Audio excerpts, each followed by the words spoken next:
Hello, Al Pals. This is Big Al. Welcome to Big Al Presents.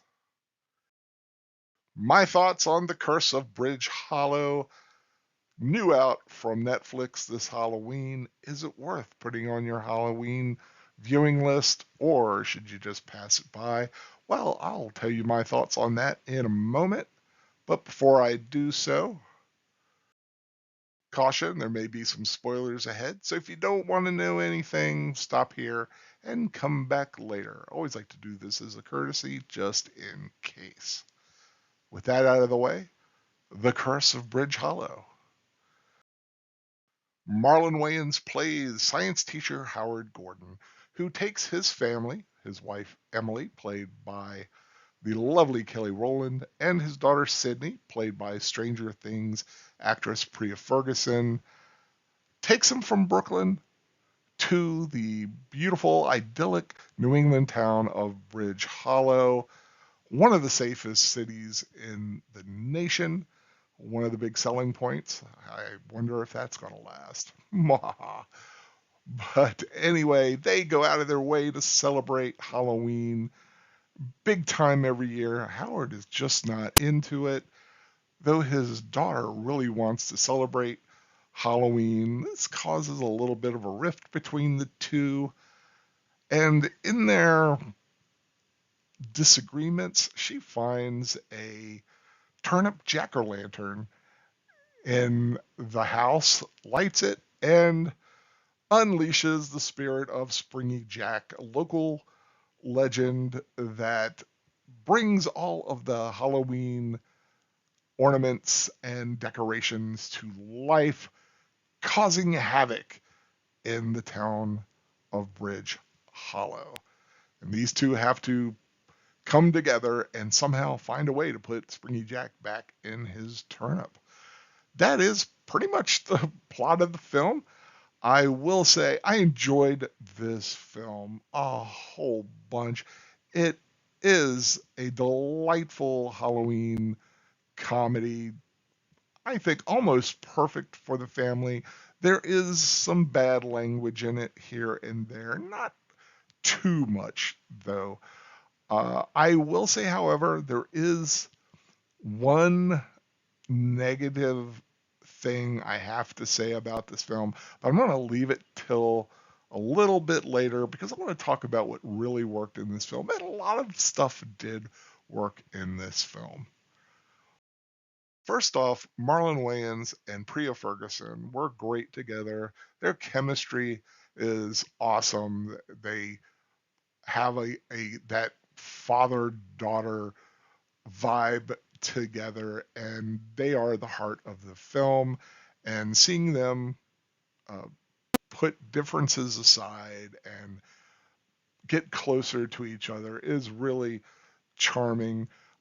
Seeing him overcome his biases of science over the supernatural and why he doesn't like Halloween is also explored a little bit, and it kind of makes a little bit of sense, but it's something he'll have to overcome. But these two and their performances, I think, were really the heart of the film.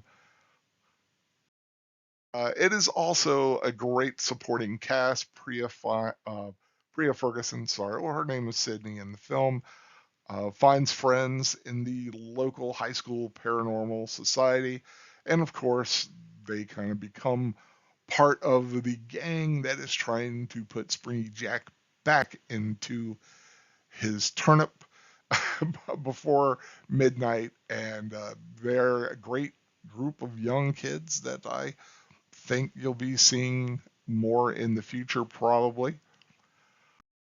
The film has great visuals, evil clowns, uh, jack o' lanterns coming to life, witches flying through the sky, uh, one dimensional uh, cats that are like cutouts from plywood that are that's running around, and it's kind of flat, and it's a really cool visual that they give us, and skeletons coming to life, great practical effects, in this film, some CGI, but really well done.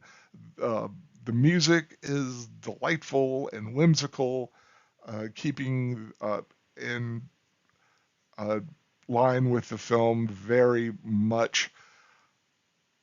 Like I said, the cast is wonderful. Kelly Rowland is great as the mom. She's always been my preferred member of Destiny's Child. No dissing on Beyonce, but I've just always been a Kelly Rowland kind of guy. That's just me. Also, Lauren Lapkus is in this film. I'm also a fan of her, and there's some other guys like Robert Riggle uh, who have some great moments in the film.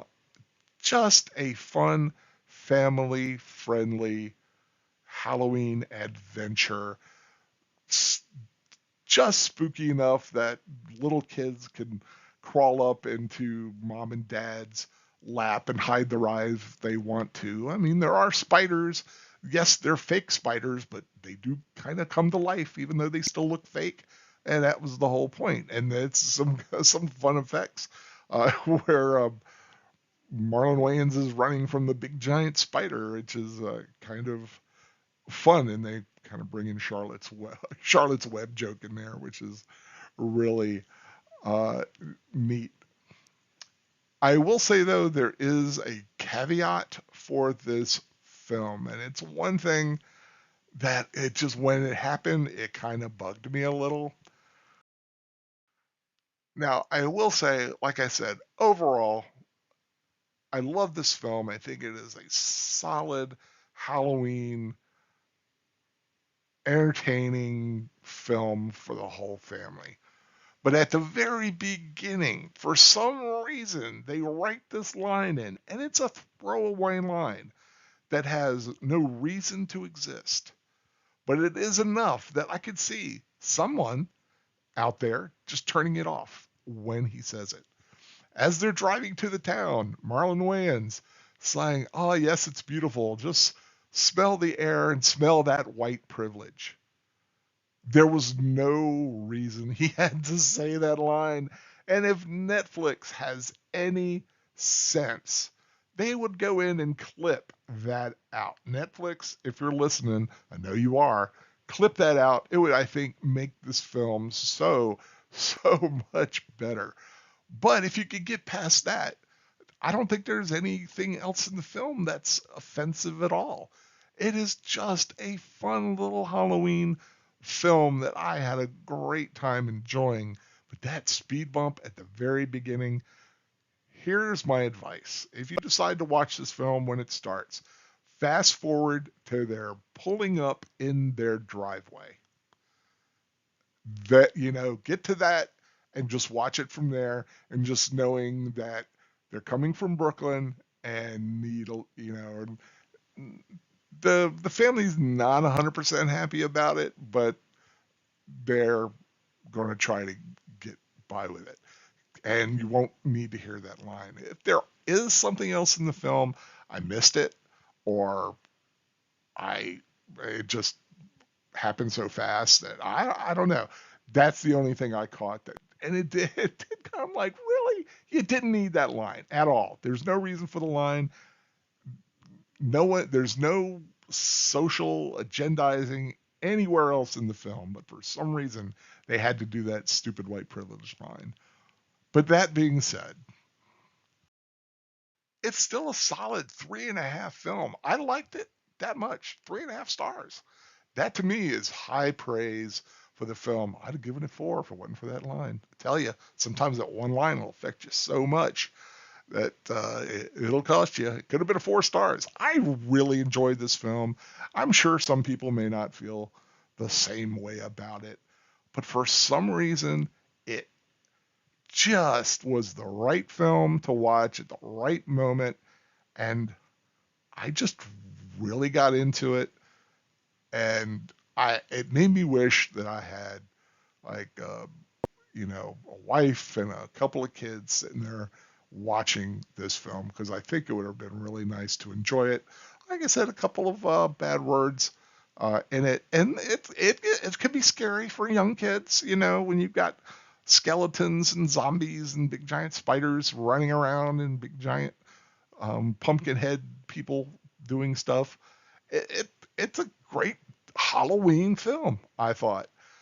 So that's all I really have to say about this film. If you could get past that one stupid line that he does at the beginning, it just it it really could throw some people off, but it's worth getting past it because I really enjoyed it.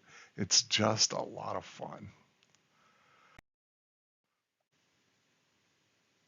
I do hope you subscribe to my channel, Big Al Presents. More reviews, rewatches, and rambles in the weeks and months to come. If you like this video, I really hope you do. Please give it a thumbs up and share it. Spread the word that Big Al likes this movie. I know he likes a lot of movies, but I really did like this film a lot. But whatever you do watch tonight or tomorrow or whenever, be it The Curse of Bridge Hollow or something else, I hope you are enjoying it. That's the whole point. Watch something to enjoy it. Don't watch it with the intent of hating it. It's just a waste of everybody's time, especially yours. Take care, everyone. Hope you're having a great Halloween season. And until next time, goodbye.